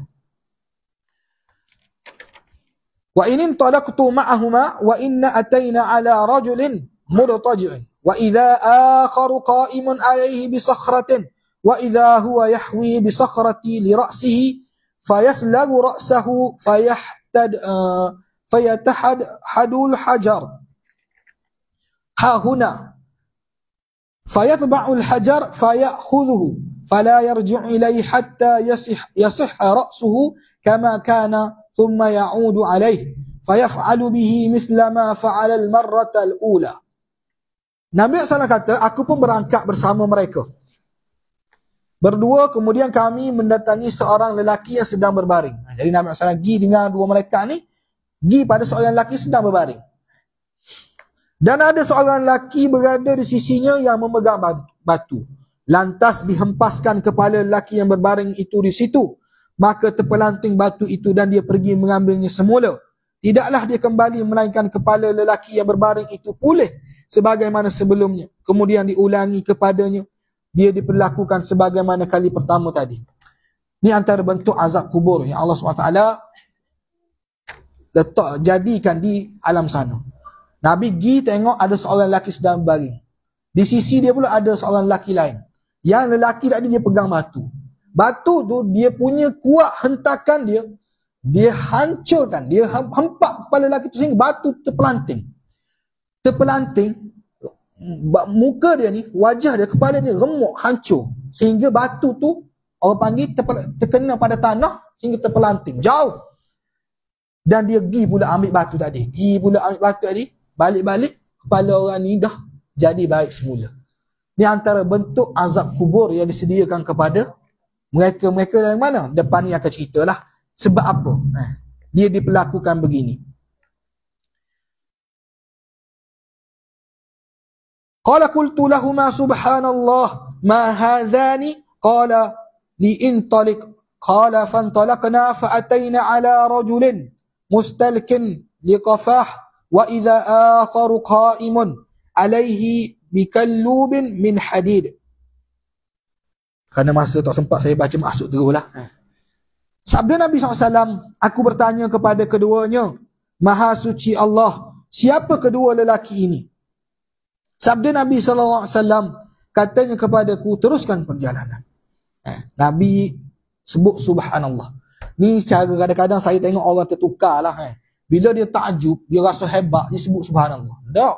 Subhanallah ni pada perkara-perkara yang menggerunkan kita. Ataupun yang menyebabkan kita rasa takut, rasa sedih. Ataupun benda tu tak sepatutnya. Kita tengok tsunami berlaku. Kenapa kita sebut subhanallah? Ada orang yang sebut Masya Allah. Masya Allah ni, pada benda yang kita takjub, itu tukar tu. Subhanallah maksud dia apa? Maha suci Allah daripada segala kekurangan. Dan apa kita sebut subhanallah pada sini? Contoh. Kenapa Nabi sebut sini? Nak bagi tahu, yang berlaku subhanallah maha suci Allah daripada melakukan lelaki ini dengan sia-sia. Maknanya Allah Ta'ala buat ni bukan sebab Allah kejam ke, Allah zalim ke, ataupun disebabkan Allah tersilap ke, tidak. Ada sebab tertentu. Maha suci Allah daripada segala kekurangan. Dan sebab ada kekurangan kita tak fikir, apa buat korang ni, mu zalim, mu tersilap buat, mu salah hukum. Tak. Allah maha suci daripada benda tu. Bila berlaku tsunami, apa berlaku tsunami? Subhanallah kita kata, maha suci Allah daripada buat perkara ini dengan sia-sia. Tak. Allah Ta'ala memang buat gitu. Memang Allah Ta'ala nak hancurkan Aceh tu sebab apa? Ada hikmah-hikmah yang tersembunyi yang kita boleh lihat lepas berlaku tsunami tu berapa. Kita tengok bila lepas berlaku tsunami tu, berlakunya hukum Allah di bumi Aceh. Betul tak? Ada hukum qazaf, ada hukum sebab zina, ada hukum sebab minum arak, judi dan sebagainya. Ada hikmah dia. Jadi kita sebut subhanallah pada benda gini. Bila benda yang takjub, yang hebat, kita tengok kereta dia tu mewah, mahal. Oh, Masya Allah kita kata. Masya Allah, tabarakallah. Itu semua atas kehendak Allah. Hebat-hebat tadi semua. Ataupun Allahu Akbar kita sebut. Boleh juga. Kita membesarkan Allah apabila kita tengok, kita kagum pada sesuatu. Jadi dia kata teruskan. Bila Nabi tanya gitu, dia kata teruskan perjalanan. Mana dia tak cerita sebab apa Nabi lelaki tadi dihampas batu kepada kepala dia. Maka kami pun meneruskan perjalanan sehingga sampai kepada seorang lelaki sedang berbaring terlentang. Terlentang mana? Kepala dia bawah lah. Di sisinya berdiri seorang lelaki yang memegang pengait daripada besi. Terlentang gini ni. Sorry. Atau meniarap. Sorry. Meniarap. Betul terlentang. Dia menghadap muka dia ke langit. Jadi ada seorang lelaki yang memegang pengait daripada besi. Pengait, kita katakan pengait ni macam cangkuk lah, bentuk cangkuk ni. Kemudian lelaki itu mendatangi wajah lelaki yang berbaring itu, lalu mengait tepi mulut. Kait tepi mulut hingga tembus ke tengkok dia. Tengkok ke belakang. Tembus ke tengkok belakang. Dan lubang hidung hingga tembus ke tengkoknya. Masuk pula dalam lubang hidung ni, tembus ke tengkok belakang ni. Warna wallahu alam lah, tak tahu lah nak buat warna Dan kedua mata hingga tembus ke tengkok dia. Mata pun cocok juga. Masuk juga. Dia tak biuh ni lah. Tak ada sebut pula biuh sini. Mana dia masuk gitu. Kata perawi boleh jadi menurut Abu Raja'.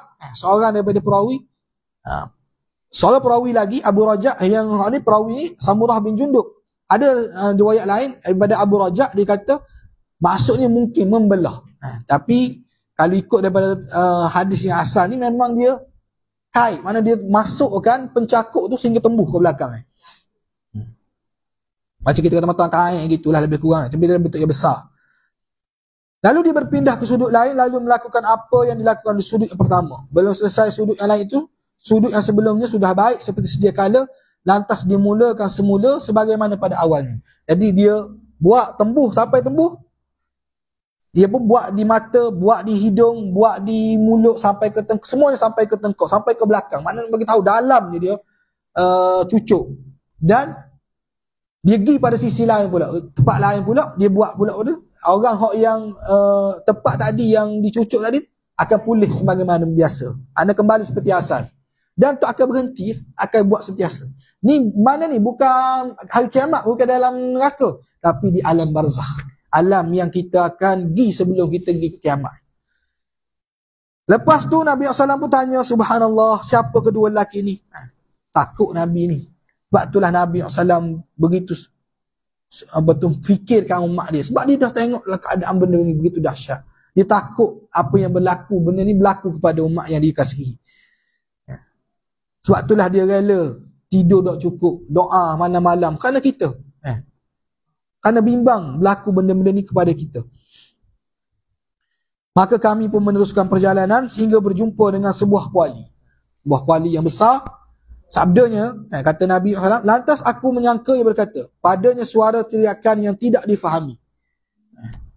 Nabi SAW dengar dalam kuali tersebut suara teriakan. Mana kuali tu besar lah yang buat Nabi. Tak tahu siapa situ. Mana kuali yang besar. Nabi dengar teriakan suara yang tak difahami. Jelas. Mana Nabi dah keadaan jauh lah. Sebab tu tak jelas. Kami memandang ke bawahnya. Terdapat di dalamnya lelaki-lelaki dan perempuan-perempuan yang telanjang. Lelaki-lelaki dan perempuan yang telanjang dalam kuali tersebut. Sekali. Mana ramah. Bukan jumlahnya sikit. Dan Nabi SAW sebut ni. Anda tengok ke bawah. Mana Nabi SAW berada di atas. Dan mereka dinyalakan api di bawah mereka. Mana nyala api kat kuali itulah. Apabila mereka didatangi kenyalaan itu, mereka pun meraung. Ada air ke ada minyak, tak disebutkan di sini. Sama ada diletak dalam kuali yang tembaga begitu saja, ataupun ada air, ada minyak, Wallahu alam. Tapi hadis ni menyebut tidak ada lah. Bukan rebus ke bukan goreng lah. Dia panggil salai lah dia. Kalau tak ada tu. Auzubillah min zalik. Tidak ada sebut ada air. Dia hanya sebut kuali sahaja. Kalau bahasa Arabnya disebut kejap saya tengok. Fattala'na wa isa qala fa'asmu intalik. Apa tu? Fa'ataina alam at-tannur. At-tannur dia kuali ataupun bekah besar lah yang bentuk terbaga untuk kita menggunakan biasa rebus air ataupun kita menggoreng. Cuma memang dia tak sebut lah ada air ke apa. At-tannur. Sampai Nabi SAW, Nabi pun tengok gini, Nabi tanyalah. Nabi tanya sekali lagi. Maha suci Allah, siapa kedua golongan ini? Lelaki dan perempuan ni. Maka malaikat berkata, intalik, teruskan perjalanan. Mana Nabi, mereka tak benar lah Nabi tanya. Nabi, mereka teguh. Maka, depan ni ada. Kita akan jumpa apa kesalahan dia. Maka dia teruskan perjalanan sampai ke sebatang sungai. Sungai itu bagaimana? Sungai itu merah seperti darah. Dan pada sungai itu ada seorang lelaki sedang berenang. Di tepi sungai itu ada seorang lelaki sedang mengumpul batu yang banyak. Kemudian lelaki yang berenang mendatang lelaki yang mengumpulkan batu. Lalu mulutnya dibuka dan disumbat seketul batu. Lalu dia berenang lagi dan kemudian kembali semula kepada lelaki tepi sungai. Setiap kali kembali mulutnya dibuka dan disumbat seketul batu. Sabda Nabi SAW, aku bertanya kepada keduanya, siapa kedua orang ini? Malaikat masih lagi menyebut intalik, teruskan perjalanan. Mana lelaki ni dia berenang dalam sungai, pergi ke tebing, ada lelaki yang sumbat batu mulut dia. Nganga sumbat batu, dia pergi berenang lagi. Sungai ni sungai disebut oleh pensyarah sebagai sungai yang busuk bau dia, kata darah, nanah dan sebagainya ada belaka di situ. Berenang, pergi ke tebing, sumbat batu, terus pergi berenang lagi, lepas tu sampai ke tengah, sampai ke hujung ke mungkin, dia mari pula. Apa masalah orang ni patutnya sampai tebing naik lah. Tapi apa dia buat gitu? Kita kena tahu. Maka Nabi SAW berteguh lagi, berjumpalah dengan seorang lelaki yang buruk wajahnya. Nabi kata yang kamu tidak pernah lihat keburukan yang ada padanya. Kita tengok siapa yang paling buruk muka atas bumi ni. Orang dalam barzah ni lagi buruk. Kalau kita tengok muka nenek kebayang ke contoh, buruk sangat ni muka dia, berulat dan sebagainya. Kita paling jumpa atas dunia, paling kita jumpa atas dunia. Nescaya di barzah ni lebih teruk lagi buruk dia, Nabi SAW sebut. Di sisi lelaki itu ada api dan dia mengelilinginya. Sabda Nabi SAW, aku bertanya kepadanya keduanya, siapakah lelaki ini? Sama juga mereka jawab, intalik, teruskan. Lepas tu gilah Nabi SAW, pergi sampailah sebuah taman kehijauan yang dipenuhi bunga, musim bunga, waktu itu musim bunga. Dan di tengah taman tu ada seorang lelaki yang tinggi melangit, sehingga aku hampir tidak dapat melihat kepalanya. Tinggi lelaki ini. Lelaki itu dikelilingi begitu ramai kanak-kanak yang tidak aku kenali. Bukan tinggi biasa, tinggi sampai Nabi tak nampak, hampir tak nampak kepala dia. Sebab tinggi, terlampau tinggi. Maknanya betul-betul tinggi lah. Kalau kipas kita mesti nampak kepala dia.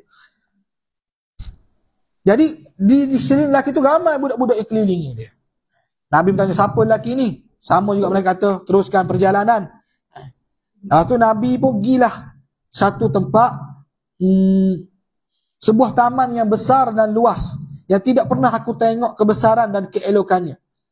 Habis Nabi SAW mereka berkata kepada aku, naiklah ke dalamnya. Nabi SAW pun naik. Maka kami pun naik kepadanya. Kemudian kami sampai kepada sebuah bandar yang dibina dengan batu bata daripada emas dan perak. Kami mendatangi pintu bandar itu. Kami minta dibukakan pintu pada kami dan pintu itu dibukakan kepada kami. Kami pun masuk, lantas berjumpa dengan seorang lelaki yang separuh wajahnya sangat cantik, sebagaimana kamu tidak pernah tengok, dan separuh lagi buruk sebagaimana kamu tidak pernah tengok. Ni muka dia sebelah-sebelah. Cantik sebelah, buruk sebelah.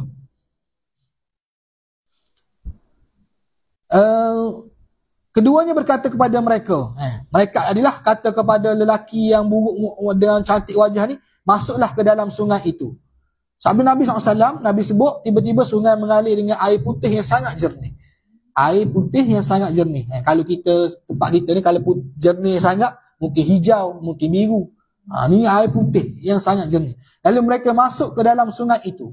Kemudian mereka kembali kepada kami dan keburukan pada rupa mereka sudah pergi. Jadi cantik dah. Masuk dalam sungai tu, tiba-tiba muka yang buruk tadi berubah menjadi cantik, jadi comel. Bahkan lebih comel daripada sebelum tu. Muka yang sebelah lagi tu.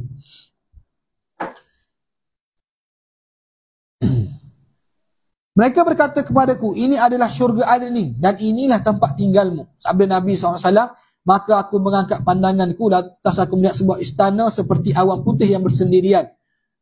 Maknanya satu rumah tu je. Satu istana, tak ada perumahan lain. Sabda Nabi SAW, aku berkata kepada keduanya, semoga Allah berkati kamu berdua, izinkanlah aku memasukinya. Kata mereka, kamu tidak boleh memasukinya pada masa ini. Sabda Nabi SAW, aku berkata keduanya, aku telah melihat keajaiban malam ini. Apakah sebenarnya yang aku lihat itu? Sabda Nabi SAW, mereka berkata kepadaku, sekarang kami akan beritahu kamu. Lelaki pertama yang dihempakkan pada kepalanya batu adalah kerana, sebab apa? Dengan muat ni, kerana dia menerima Al-Quran, lalu menolaknya dan lalai daripada mengerjakan kefarduan solat. Ni. Lelaki yang pertama ni adalah lelaki yang terima Quran. Mana terima, dia tu orang Islam lah. Betul tak? Dia orang Islam. Dia mungkin boleh baca Al-Quran. Dia mungkin Quran, suara dia sedap. Bacaan tajwid dia betul. Mengalunkan Quran dengan baik. Terima Al-Quran, belajar Al-Quran, tapi dia tolak apa yang ada dalamnya. Ini bahaya. Kita belajar Al-Quran bukan semata-mata untuk betulkan bacaan kita sahaja, tapi untuk beramal apa yang telah terkandung dalam Al-Quran. Al-Quran kata tutup aurat, maka kita wajib tutup aurat. Al-Quran kata jauhi riba, maka kita jauhi riba. Al-Quran kata kena tunaikan solat, dirikan solat, tunaikan zakat, kita kena buat semua tu. Tapi golongan ni, Quran dia baca, dia belajar, dia terima, dia hafal, mungkin hafal, tapi dia tolak semua kandungan Al-Quran dalam tu.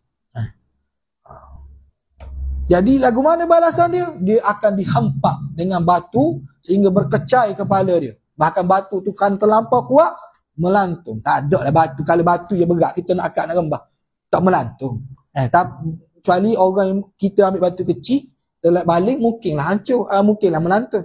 Ni batu yang besar yang diangkat, tiba-tiba dihempakkan, memang berkecai, hancur kepala dia, rapat ke tanah batu tersebut sehingga melantung pula. Begitu kuat. Tak ada manusia ya atas dunia ni, atas muka dunia ni boleh buat gitu.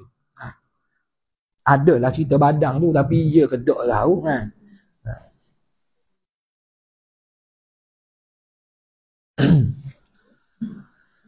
Dan lalai daripada mengerjakan kefarduan solat. Lalai daripada mengerjakan kefarduan solat. Sama ada lalai itu maksud dia meremehkan solat. Solat tak khusyuk. Bukan solat tak khusyuk. Solat maknanya tanpa belajar. Orang suruh solat. Tak tahu bacaan ke apa. Tak ada masa nak betulkan.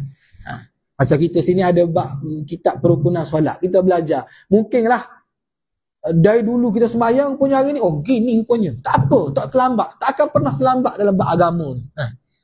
Dan ilmu kita, setakat mana kita belajar, setakat tu lah yang Allah Ta'ala kira. Janji kita kena belajar, jangan kita tak belajar. Lepas tu kita belajar tak boleh. Itu Allah tak kira. Di kalangan sahabat, ada juga sahabat yang tak boleh nak sebut bacaan Quran dengan betul. Tapi mereka tak pernah berhenti mencuba. Sebab hasilnya Allah Ta'ala tak tengok. Tapi Allah Ta'ala tengok usaha kita. Usaha kita nak mendalami, nak mendekati. Ini tak ada usaha langsung tak? Apatah lagi kalau orang tu tinggal, lagilah dosa-dosa. Dosa yang dianggap remeh tapi ramai orang. Dosa yang besar tapi dianggap remeh oleh orang sekarang. Dosa meninggalkan solat. Kadang-kadang terutamalah di hospital-hospital, bila dalam wad, ambil mudah. Saya sakit kan?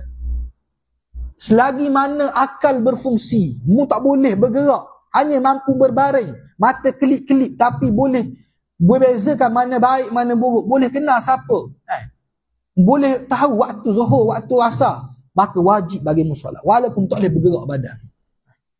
Tak ada siapa nak ambil sembahyang ke saya, solat. Tak ada masalah. Tak ada siapa pun nak tolong saya. Saya nak cakap, saya tak boleh cakap.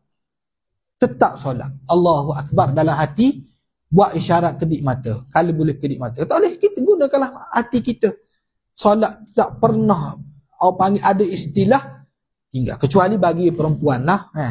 Ya Allah Ta'ala bagi rahmat dia, beri cuti. Sebab apa? Sebab dia kena khidmat pada suami dia. Kena taat sungguh ke suami dia, sehingga Allah Ta'ala beri cuti, keistimewaan pada dia. Lelaki jangan deki pula. Nak suruh bini buat apa-apa, tapi Allah Ta'ala beri cuti, tiba-tiba komplain. Waktu lelaki suami solat tu lah mungkin dia boleh rehat.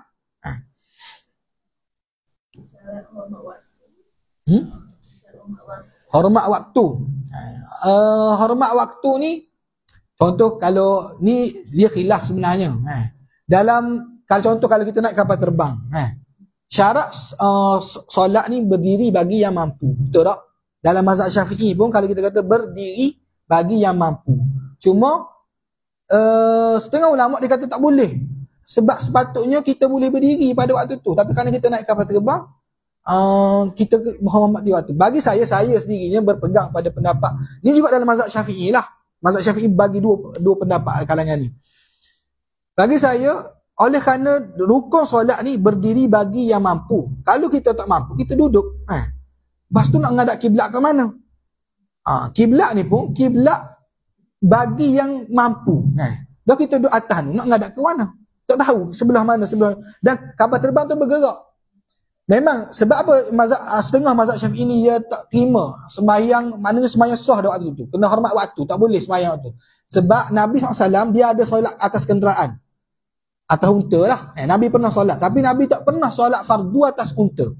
Nabi hanya solat sunat atas unta. Bila Nabi solat sunat atas unta, Nabi akan Allahu Akbar dan unta tu gerak belum tentu ikut kiblat. Nabi ikut gerak rata. Jadi sebab tu ulama mazhab Syafi'i kata tetap tak boleh solat fardu sebab Nabi SAW tak pernah solat fardu di atas unta. Sebab atas unta, bila atas unta, kiblat tak menentu. Nabi hanya solat sunat. Bagi mazhab pandangan mazhab Syafi'i yang lain, yang lima, antaranya Imam Nawawi atau silap, ataupun siapa? Subki ke? Silap, saya tak ingatlah pendapat tu. Dia kata masalah sekarang, bila kiblat tu, contoh kita masuk dalam hutan, dan kita tak tahu, kita tersesat, kita tak tahu sebelah mana, bila kita akan keluar. Adakah kita nak tetap sembahyang hormat waktu kalau contoh sampai sebulan kita sesat dalam hutan? Dia akan menyusahkan, sedangkan agama ni tidak menyusahkan. Buat setakat kemampuan kita. Maknanya kalau kita nak pergi ke Mekah ni, bahasa apa? Kita nak rehat. Sampai nak rehat. Jadi cukuplah. Oleh kerana kita tak mampu nak berdiri, kita duduk, dan tak mampu nak menghadap kiblat, kita sembahyang je lah. Sebagaimana biasa. Dan bila sampai kita, kalau ada waktu jamak, kita jamak. Kalau tak ada waktu jamak, okay, kita teruskan pada solat yang lain. Jadi, siapa yang nak pakai pandangan hormat waktu, maka dia pakailah pandangan hormat waktu. Dan tak salah pun dua-dua ni. Semua kita kata tak ada satu panggil nas yang akan panggil menepatkan. Sebagaimana khilaf yang berlaku pada sahabat Nabi lah. Nabi kata pesan kepada sahabat, jangan siapa solat asar selagi mana tak sampai ke Khaybar. Tiba-tiba dua orang sahabat ni berselisih. Dia kata Nabi suruh jangan solat selagi mana tak sampai Khaybar. Tapi kita dah nak habis waktu maghrib. Jadi kata aku berpandangan tak boleh solat kecuali sampai ada Khaybar. Orang tu pergi sampai waktu maghrib baru dia sembahyang asar. Satu golongan lagi sahabat Nabi ni, dia kata dak, Nabi pesan gitu, Nabi suruh kita jalan cepat. Dah tadi kita cepat dah tapi lambat juga nak sampai. Kita solatlah dulu sebab habis waktu. Mana boleh sembahyang di waktu lain. Dia pun solat dulu. Bila dia balik pada Nabi, cerita pada Nabi SAW suka. Nabi SAW kata kedua-duanya benar. Maknanya nas tak memberitahu sesuatu benda. Ni rahmat. Supaya manusia ni ringan. Bagi yang mampu, dia rasa aku tenaga kuat lagi, aku nak sembahyang hormat waktu, nak sembahyang pula sana. Dia pakai pandangan ni. Bagi yang dia rasa dia uzur, dia tak larat, dan pandangan ni ada, apalah aku nak sembahyang atas kapal terbang, balik sampai nanti aku nak rehat sekejap. Aku ni tak larat tua dah, 70-80 contoh. Jadi bagi saya terserahlah nak pakai pandangan mana-mana. Walaupun ada jenis ekstrim, tak boleh. Kita kena pegang ni. Masalahnya pandangan tu tetap dalam pandangan Ahlus Sunnah wal Jamaah. Kita cakap sedap, kadang-kadang kena pada kita lagi. Kalau kita tanya kita tak larat, tak buat cetong, dah mulalah kita nak pegang pandangan. Contohlah, pandangan sentuh wanita batas wuduk ke tak? Duduk tempat kita, bolehlah kita nak pakai pandangan tu. Tapi kalau duduk dengan tempat yang beribu orang, dekat Mekah ngaji lah kali, kita taklid kepada mazhab Maliki, mazhab Hanafi, mazhab Hanbali. Kita ngaku kalah jugalah kali. Contoh saya sebut ni, dalam mazhab Syafi'i, betul-betul mengharamkan muzik. Bahkan siapa yang mencuri alat muzik tidak dikenakan kisos kepada dia. Maknanya haram. Tapi orang kita hari ni ada awah main muzik. Sedangkan mazhab Syafi'i begitu tegas, ketat. Bukan mazhab Syafi'i, pak mazhab ni.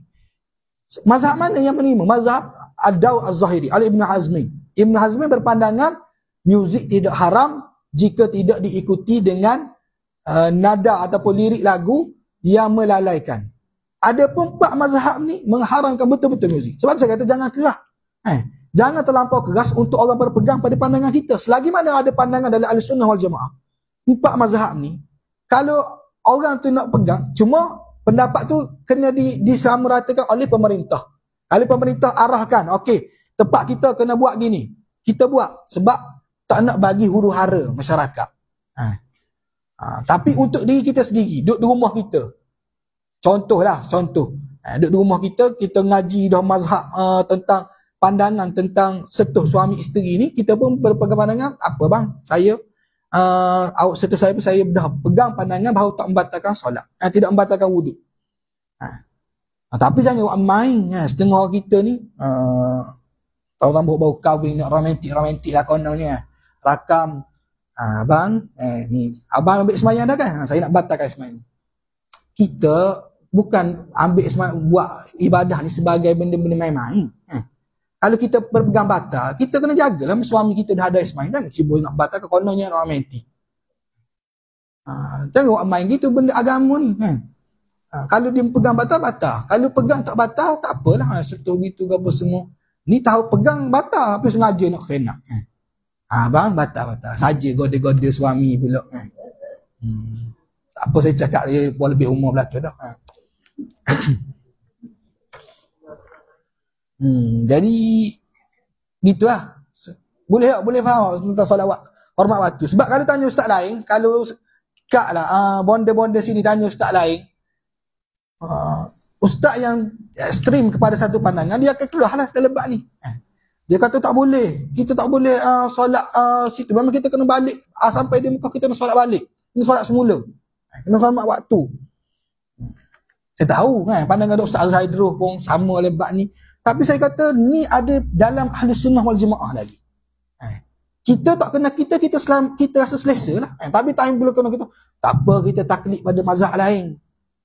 Jangan gitu. Kita amanah lah dalam menyampaikan ilmu. Semua kita kena bagi semua pendapat ni dan terserah kepada mereka untuk amal mana.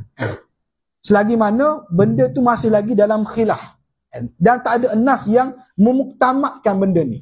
Contoh bab zakat. Kita duk suruh bab zakat. Tapi tengok dalam mazhab Syafi'i, zakat kena bagi dengan berah. Saya tok guru saya, pensyarah saya dulu. Dia masih lagi, dia kerah dalam pandangan Syafi'i dan dia memang bayar zakat dengan berah. Tapi dia tak bayar ke pemerintah lah.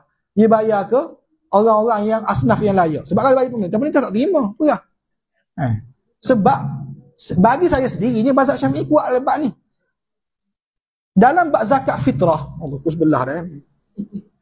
Dalam bab zakat fitrah saya kata, satunya sunnah zakat fitrah ni diberi lewat dekat-dekat dengan hari raya. Tujuannya ke apa? Tujuannya nak menggembirakan si miskin pada hari raya. Betul tak? Kalau bagi duit tu belum tentu dapat pada sebelum pagi raya tu pada orang miskin. Tujuan zakat fitrah nak menggembirakan orang pada hari raya. Bila bagi berah tu tak simpan lama. Akan bagi lalu. Bila bagi berah, tak bagi berah saja, tak bagilah coklat ke sikit, kuih raya ke sikit. Tujuan ke apa? Supaya ada makanan orang miskin pada hari raya tu. Lepas tu saya kata dalam bab zakat ni mazhab Syafi'i kuat, tapi pemerintah kita pegang bagi duit, sebab bagi duit ni mudah. Kumpul-kumpul duit, lepas tu seleweng. Contoh tak kata. Yelah. Waktu terserah. Saya kata sebab tu macam ustaz saya ni dia tokoh masyarakat. Orang yang mari kepada dia, mari minta gapo ustaz ada dak duit sikit jadi duit pun bagi, zakat fitrah tu beras apa semua tu bagi. Tujuan kan nak gembirakan. Ni kutip duit hari raya tu tak dapat lagi duit tu, lepas tu baru bagi. Tu satu pandangan lah. Tapi untuk memudahkan kita, beri pada pemerintah lah. Pemerintah bagi ke tak bagi, tu hal dia dengan Allah. Kita dah lepas. Saya, walaupun saya kata kuat dalam pandangan mazhab Syafi'i ni, saya pun malah nak bagi beras. Susah, sebab susah nak cari siapa ni betul tak dia ni miskin. Miskin-miskin sat rokok, dah got cetam. Saya kalau lah ada orang yang kadang-kadang dia jual tisu tepi jalan ni, orang susah lelaki, tiba-tiba dia buka rokok isap, memang saya batalkan hasrat nak bagi duit dia. Rokok boleh beli je. Bukannya murah rokok dah ni.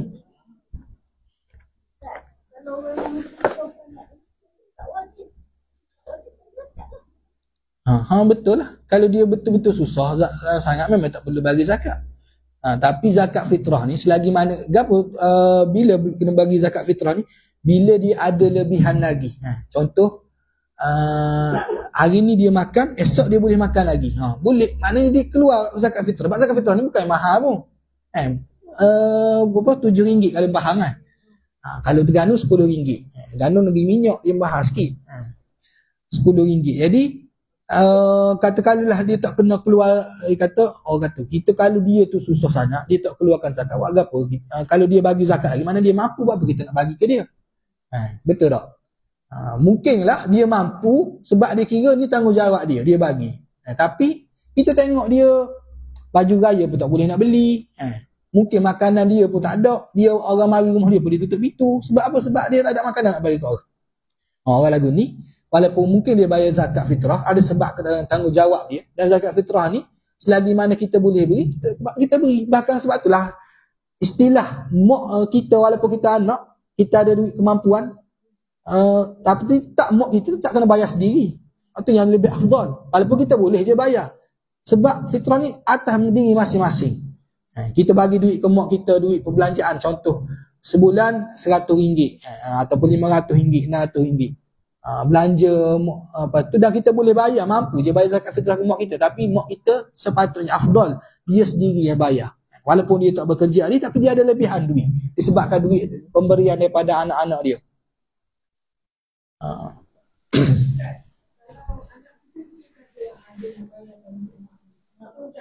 Boleh, tak ada. Boleh. Cuma afdalnya kita sendiri. Afdal kita sendiri. Sebab fitrah ni dia tanggungjawab individu. Tanggungjawab individu.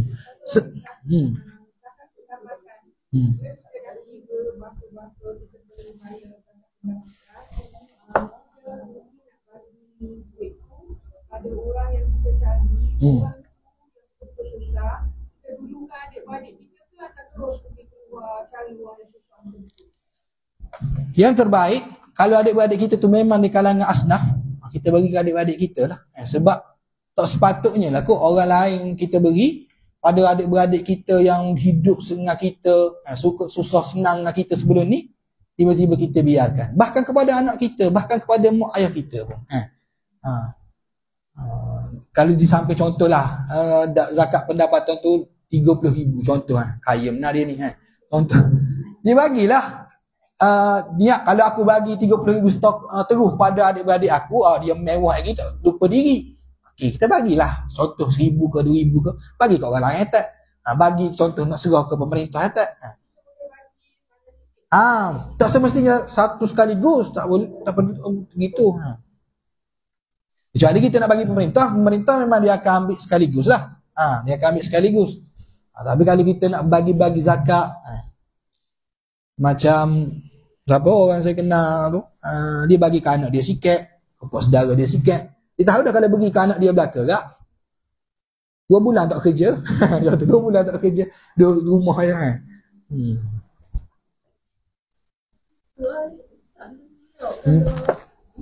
Nak bayar zakat tak dibagi ngata tak. Kalau kena kerja di LSDN tak resip. Itulah. Memang tu masalahnya bila zakat pendapatan ni. Dia kena, kalau kita perlu bayar zakat pun, bayar zakat pada tempat yang dia boleh keluarkan resip untuk elak pada LSDN. Memang dah gitu undang-undang. Kita kena ikutlah pemerintah. Dan memanglah kita bayar ke pemerintah, pemerintah akan menyenangkan kita juga. Dia akan buat jalan raya, akan buat kemudahan untuk orang ramai juga. Sebab tu saya kata kalau boleh bagi tapi biasanya kena sekaligus kalau zakat pendapatan ni. Tapi kalau kita memang tahu orang ni susah, tak pernah dapat zakat. Jabat agama tak mari cari pun. Dia nak pergi jabat agama, dia kata misi borang 3 kali, tak lulus syarat ni lah, gini payah, dia kata dia tak pergi. Tu kalau kita boleh guna duit sedekah, kita guna duit sedekah. Zakat tu kita bayar ke kerajaan. Sebab ada manfaat juga lah kita bayar ke kerajaan ni. Sebab kerajaan mungkin boleh buat hospital lah. Dan tu semua akan jadi orang panggil pahala sedekah jariah untuk kita. Kalau kerajaan buat hospital, buat masjid, semua tu akan berkekalan sedekah jariah pada kita. Baik. Sebelah lebih dah ni. Nak berabi ke tak hadir ni? Boleh start dia.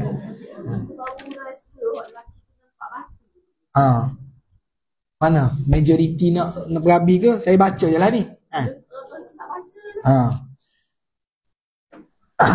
Sebab apa dia kena tembus tekak tu? Sebab dia ni keluar rumah untuk sebarkan pendustaan. Yang mana lelaki yang dikait dengan kena kait tu. Sebab dia keluar rumah sebarkan pendustaan. Pendustaan mana? Fitnah orang macam-macam lah. Dan benda ni tak perlu keluar rumah pun sekarang. Cukup kita berbaring di tilam kita, kita update status ke, kita sebarlah melalui WhatsApp ke. Inilah balasan bagi orang-orang yang namimah. Lepas tu lelaki dan perempuan yang duduk dalam kuali tu siapa? Saya ringkas ni. Mereka ni adalah penzina. Di kalangan lelaki dan perempuan. Lepas tu lelaki yang berenang dalam laut, sungai yang darah nanah ni, yang disumbat batu dalam mulut dia, tak berhenti-henti, dia berenang ke sana ke sini. Ni adalah pemakan riba. Makan riba ni kita tu ada kelas tafsir lah kalau jumpa ayat riba dan dari ni.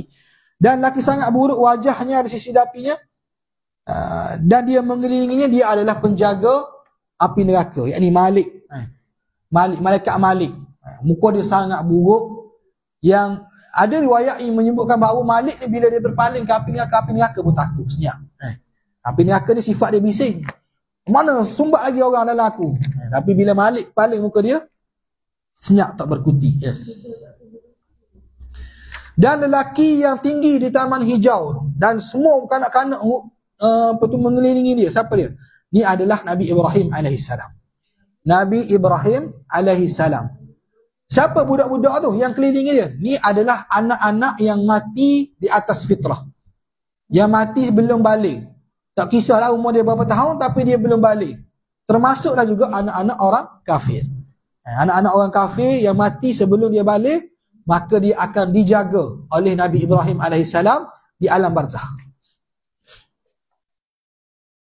Lepas tu lelaki yang muka dia separuhnya comel, separuhnya buruk. Ini adalah lelaki daripada umat Nabi SAW yang dia mencampur adukkan benda amal soleh dengan amal taleh, amal kejahatan. Dan rahmat Allah Subhanahu Wa Taala, Allah masukkan, benarkan dia masuk mandi dalam sungai, satu sungai yang putih jernih air dia, yang bila dia keluar muka dia disyam. Mana Allah Taala ampunkan kesilapan, kesalahan dia. Allah buat tak tahulah kesilapan dia buat. Disebabkan apa? Amal soleh dia pun banyak dia buat, cuma ada jugalah amal taleh yang dia buat juga. Sebab itulah muka dia buruk sebelah, comel sebelah. Itulah beberapa perkara mungkin saya tak sempatlah syarah dengan panjang hadis ni. Mudah-mudahan apa yang kita dengar tu dapat manfaat, dan Allah Subhanahu Taala tak jadikanlah kita daripada golongan-golongan yang rugi tadi. Golongan orang yang tak menjaga solat, riba, menyebarkan pendustaan dan mengumpat dan sebagainya. Jadi yang paling baik daripada Allah yang Maha berkelmahan saya sendiri. Wallahu a'lam. Aku qouli hadza astaghfirullah al-azim li wa lakum. Assalamualaikum warahmatullahi